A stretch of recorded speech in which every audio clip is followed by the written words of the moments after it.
ಸಿಸಿಟಿವಿಗಳನ್ನ ಜಾಲಾಡಿದ್ದು ಆಯ್ತು, ರೇಖಾಚಿತ್ರ ಬಿಡುಗಡೆ ಮಾಡಿದ್ದು ಆಯ್ತು, ದಿಕ್ಕುಗಳಿಗೂ ಬಲೆ ಬೀಸಿದ್ದು ಆಯ್ತು. ಆದ್ರೂ ಬೆಂಗಳೂರಿನ ರಾಮೇಶ್ವರಂ ಕೆಫೆ ಸ್ಫೋಟದ ಉಗ್ರನ ಪತ್ತೆಯಾಗಿಲ್ಲ.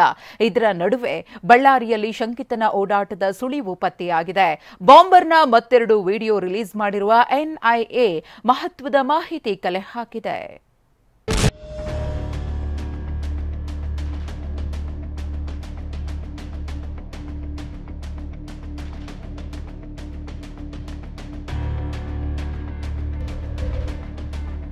ಬೆಂಗಳೂರು ರಾಮೇಶ್ವರಂ ಕೆಫೆ ಸ್ಫೋಟಕ್ಕೆ ಬಳ್ಳಾರಿ ಲಿಂಕ್. ಬಸ್ ನಿಲ್ದಾಣದಲ್ಲಿ ಓಡಾಟ, ಬುಡಾ ಕಾಂಪ್ಲೆಕ್ಸ್ನಲ್ಲಿ ಎನ್ಐಎ ಶೋಧ. ಬೆಂಗಳೂರಿನ ರಾಮೇಶ್ವರಂ ಕೆಫೆಯಲ್ಲಿ ಬಾಂಬ್ ಸ್ಫೋಟಗೊಂಡು ಇವತ್ತಿಗೆ 9ನೇ ದಿನ. ಕೆಫೆಯಲ್ಲಿ ಬಾಂಬ್ ಇಟ್ಟು ವಿಕೃತಿ ಮೆರೆದಿರುವ ಪಾಪಿಯನ್ನ ಹುಡುಕದೇ ಇರುವ ಜಾಗವಿಲ್ಲ.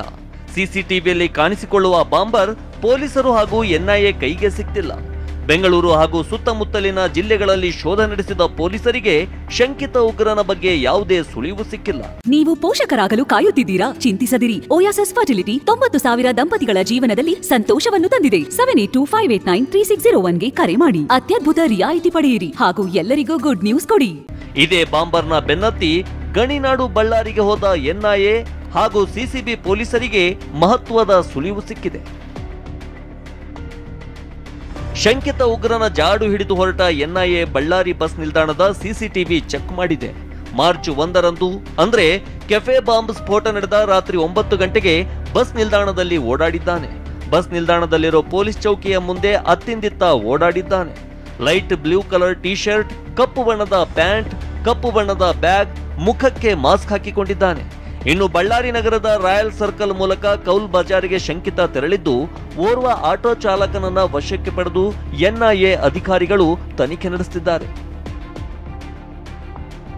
ಇದೇ ದೃಶ್ಯವನ್ನ ಆಧರಿಸಿ ಎನ್ಐಎ ನೇರವಾಗಿ ಬಳ್ಳಾರಿಯ ಬುಡಾ ಕಾಂಪ್ಲೆಕ್ಸ್ಗೆ ನುಗ್ಗಿದ್ದಾರೆ. ಬಳ್ಳಾರಿಯ ಬಸ್ ನಿಲ್ದಾಣದ ಬಳಿ ಇರುವ ಬುಡಾ ಕಾಂಪ್ಲೆಕ್ಸ್ ಪಾಳು ಬಿದ್ದಂತೆ ಇದ್ದು ಅಲ್ಲಿ ಶಂಕಿತ ಉಗ್ರ ಓಡಾಡಿರುವ ಶಂಕೆ ಹಿನ್ನೆಲೆ ಶೋಧ ಕಾರ್ಯ ನಡೆಯುತ್ತಿದೆ. ಜೊತೆಗೆ ಕೇಂದ್ರ ಬಸ್ ನಿಲ್ದಾಣದ ರಸ್ತೆ, ಖಾಸಗಿ ಟ್ರಾವೆಲ್ಸ್, ಅಂಗಡಿ ಮಾಲೀಕರು ಹಾಗೂ ಬೀದಿ ಬದಿ ವ್ಯಾಪಾರಿಗಳಿಂದ ಎನ್ಐಎ ಅಧಿಕಾರಿಗಳು ಮಾಹಿತಿ ಸಂಗ್ರಹಿಸುತ್ತಿದ್ದಾರೆ. ಬಾಂಬರ್ನ ಮತ್ತೆರಡು ವಿಡಿಯೋ ರಿಲೀಸ್ ಮಾಡಿದ ಎನ್ಐಎ ಅಧಿಕಾರಿಗಳು ಬಳ್ಳಾರಿಯ ಬಸ್ ನಿಲ್ದಾಣದಲ್ಲಿ ಸತತ 36 ಗಂಟೆಗಳಿಂದ ಕೂಡ ಸಾಕಷ್ಟು ತನಿಖೆಯನ್ನ ಮಾಡ್ತಾ ಇದ್ದಾರೆ. ಇತ್ತ ಕೆಫೆ ಬಾಂಬ್ ಸ್ಫೋಟದ ಬಳಿಕ ಶಂಕಿತ ಉಗ್ರ ಓಡಾಡಿದ್ದ 2 ಸಿಸಿಟಿವಿ ದೃಶ್ಯವನ್ನ ಎನ್ಐಎ ರಿಲೀಸ್ ಮಾಡಿದೆ. ಬಿಎಂಟಿಸಿ ಬಸ್ನ ಮುಂದಿನ ಡೋರ್ನಲ್ಲಿ ಹತ್ತಿರುವ ಬಾಂಬರ್ ಹಿಂದಿನ ಸೀಟ್ನಲ್ಲಿ ಹೋಗಿ ಕುಳಿತಿದ್ದಾನೆ.